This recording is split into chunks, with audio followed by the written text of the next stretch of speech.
Hello, I'm Colin, and welcome to Sci-Fi Deep Dive. So we all know about the Clone Wars, and we all know what it led to, the collapse of the Republic and the rise of the Galactic Empire. But what led half the galaxy to decide they wanted to leave the Republic? Now, it's easy to say Palpatine manipulated it, but he didn't have his fingers in every single world that seceded. So how did a vast portion of the galaxy decide to leave the Republic? What motivated them? Well, to get to the bottom of this, we have to go back hundreds of years before the movies. Now, this first part is legends, but I believe it still holds true in canon. When the Republic inherited the Outer Rim systems, it was mainly controlled by crime lords, or pirates, or states with very little funding and infrastructure. As a result, the Outer Rim systems didn't have good hyperspace lanes or port infrastructure to facilitate trade with the core worlds. To counter this, the Republic set up free trade zones. They didn't have the money to pay to build this infrastructure, but if they set up areas where companies could operate tax-free, the companies would have a motivation then to build infrastructure in those areas, to build things like ports and hyperspace lanes. This set up pretty much a lawless area where large corporations almost became the government. We're talking companies like the Trade Federation, the Techno Union, the Commerce Guild.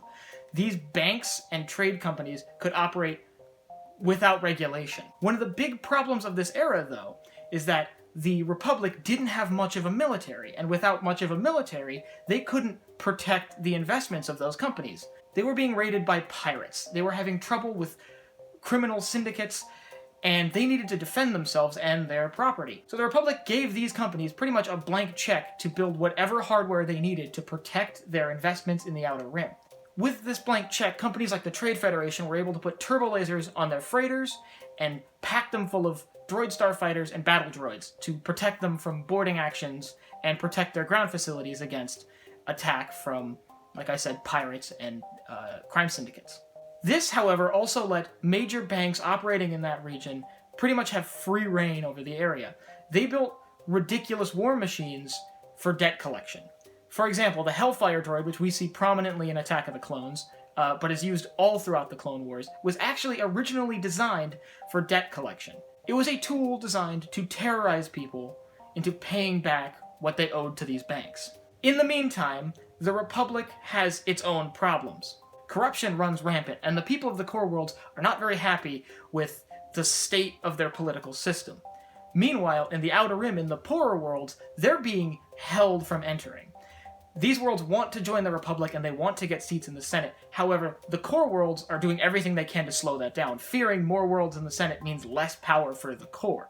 These delays in these systems entering the Galactic Senate and joining the Republic caused the people of these worlds to become disenfranchised with the Galactic Republic. They began loathing the fact that they had to answer to this government that felt like it didn't want them there. Some worlds trying to enter the Republic had to wait centuries before they could get in. Centuries, hundreds of years, waiting to get into the Republic. That made the people of these worlds feel like they weren't wanted. At the same time, the Republic was allowing these companies to pretty much exploit the Outer Rim for all of its resources. During this time, the Trade Federation exploits a loophole and gains a seat in the Senate. I would like to add at some point in this video that a lot of this is orchestrated by Palpatine, particularly the stuff with the Trade Federation. He is always in close contact with the leaders of the Trade Federation and kind of guiding them towards the flashpoint at Naboo, the Battle of Naboo. Seeing the rampant misuse of the free trade zones, the Republic decides it's time to start taxing them and vote to abolish the free trade zones. In response, the Trade Federation blockades the planet of Naboo, attempting to cut off the plasma exports that they couldn't get a hold of anyway. We all know how that goes down. Naboo is blockaded, the Republic is unable to intervene, the local population rises up and forces the Trade Federation off their planet. The plot of The Phantom Menace.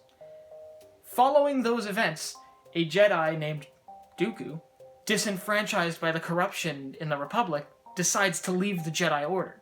He is swayed by a Dark Lord of the Sith, which is another place where Palpatine's kind of got his fingers in all of this. He hijacks a HoloNet relay station in the Raxus system and denounces the corrupt Republic.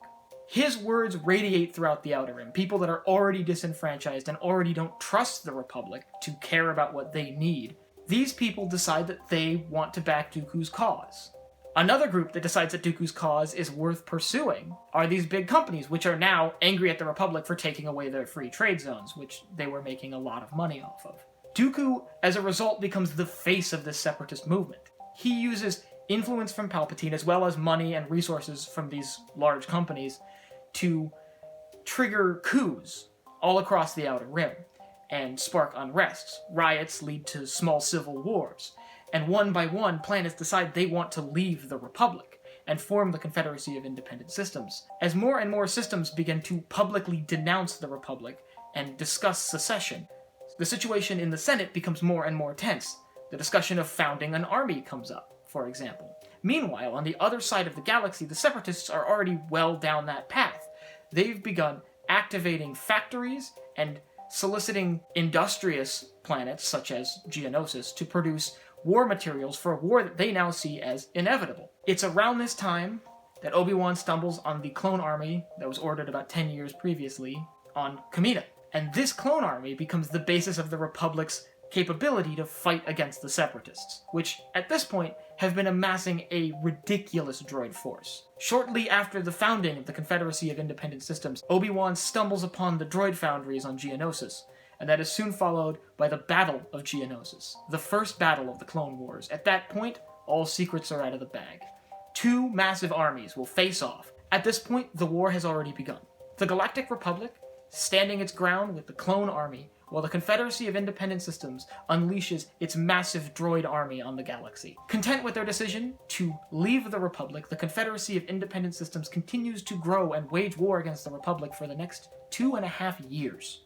The resulting war would be one of the bloodiest wars in recent galactic history, and it would scar the galaxy, so much so that they would be willing to accept the Empire to maintain stability and peace. The effects of the war that started with the Separatist crisis would be felt decades in the future, and would irreversibly change the course of history for the entire galaxy.